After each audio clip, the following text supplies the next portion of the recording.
friends, countrymen, lend me your ears. I come to have a chicken dinner.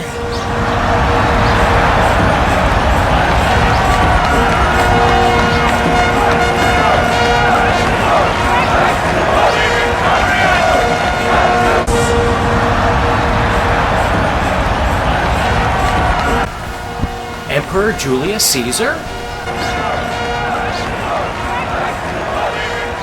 Who's the chef that you know? It's Chef Bill. Chef Bill, I command thee to make chicken dinner. What better way to make chicken dinner than with a Römertopf, or Roman pot? This is a Römertopf, or Roman pot. It is a unglazed clay cooking pot. The inside is glazed right here, just where the food might contact it. Otherwise, it is unglazed pottery. This is a larger one that I have. This would be good for making smaller dishes for 1 or 2 people, maybe a couple pieces of chicken or fish, or maybe a small roast. This you can do a whole chicken in, or a larger meal that would feed 4 to 6 people. So their design is simple. They're made out of a unglazed porous clay that is supposed to be soaked in water before use. So what I do is I fill up the sink, you immerse these 100% for about a half an hour, and they will absorb the water. So anything that you cook in the Römertopf will benefit from having a sealed container. The first thing I'm going to do is immerse both halves of my Römertopf in water. I am going to let these 2 halves of the Römertopf soak in this water for half an hour. If they're brand new, if your Römertopf is brand new, let it go for 45 minutes or even an hour if you can. Now, something to note here is that this being the medium-sized Römertopf, it's only 1 step up from the small Römertopf. It barely fits in this sink. So if you had an idea to get something bigger, think about how you're going to soak it or immerse it in water. Here is our chicken. This is what's called a young chicken. This one is only 99 cents a pound, which is like a crazy good deal. Okay, so some people may be a little intimidated by dealing with a whole chicken the first time. If it's something that you haven't done before, don't worry, it's pretty easy. Okay, what do we do now? The first thing I do is clear the cavity. Oftentimes what they do is they take the neck, gizzards, like internal organs. Sometimes they'll put them in a little package inside the bird. They do this in turkeys as well. You want to take those out. Now once you take out anything that's inside the bird, like the neck, the gizzards, etc., and organs, you can put that in a stock pot and boil that down for making stock. I'm not going to do that right now. Most of my stock, actually all of my stock, is going to come from the bird inside the Römertopf. You'll see what I mean.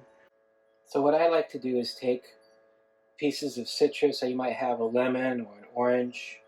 If you go ahead and throw this in the sink or immerse it in water, you could possibly be spreading bacteria. So I'm just going to use a paper towel and clean it down that way. It's been half an hour. The Römertopf has been immersed in water in the sink. I'm going to take a chunk of cabbage. This is an older piece of cabbage. All I'm going to use it for is to line the bottom. This is just for a rest for the chicken. I just want the body to be elevated a little bit. There's going to be a lot of juices coming off. There. Salt. This is a slightly coarse sea salt. Pepper.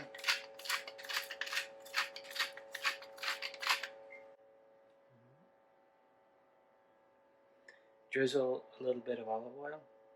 I am lucky enough to have a rosemary bush in my backyard, so I just grabbed some fresh rosemary leaves. I have a carrot here Now this carrot is a larger diameter. It's a heavy, thicker carrot because I want, it's going to be cooked for a long time.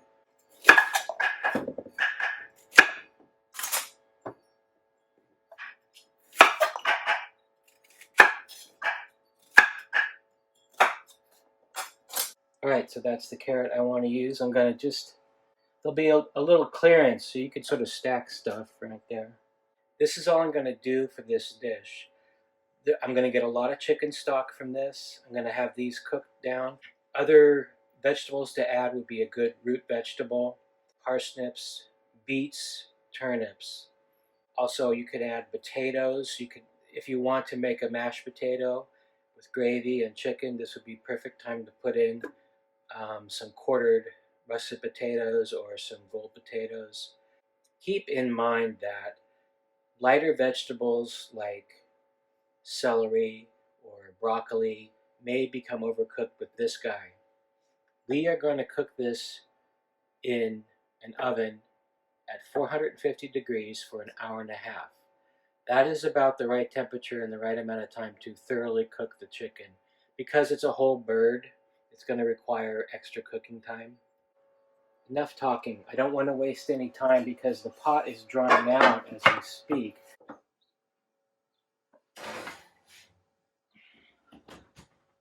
While the chicken is cooking in the oven, I'm going to start up a roux. So just get some butter and some flour, and we'll roux it up. I don't want this to get too hot because I don't want to burn my butter. I'm going to put in about 2 tablespoons of butter. This would be a good time to throw in a little onion. You could, saute a little bit of onion or maybe dill or something like that, chives, just to give it a little more flavor. This is going to be the base for our gravy. All-purpose flour. So we put in 2 tablespoons of butter. I'm going to put in roughly 2 tablespoons of flour. I'll add salt a bit here and pepper. I'm going to put in a small amount of Worcestershire sauce. I like this because it gives it a little color and a lot of flavor. I like it to get this paste consistency. Okay, I let it brown just a tad, so a little slightly golden color.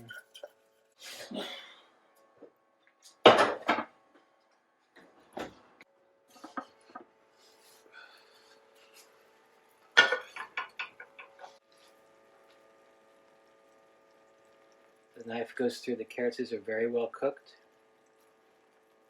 but they still have a little bit of tooth to them. They're not totally mushy. There is a lot of liquid in the bottom of this Römertopf. This is all stock and juice from the bird and from the vegetables. So I'm going to pour it into my roux. Look at all that.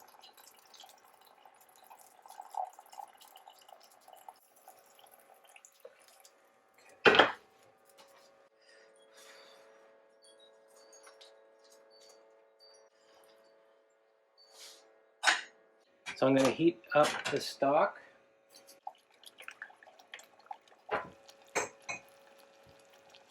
It just has to come to the boil to activate the starch. Looks good to me. It's very moist. When I take the skin back, it's super moist.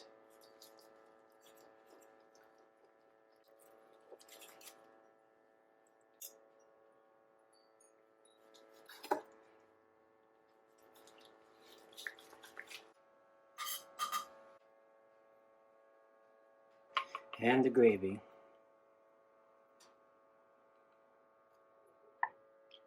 And that is chicken dinner. Well, friend, that's how you make a traditional Roman-style chicken dinner.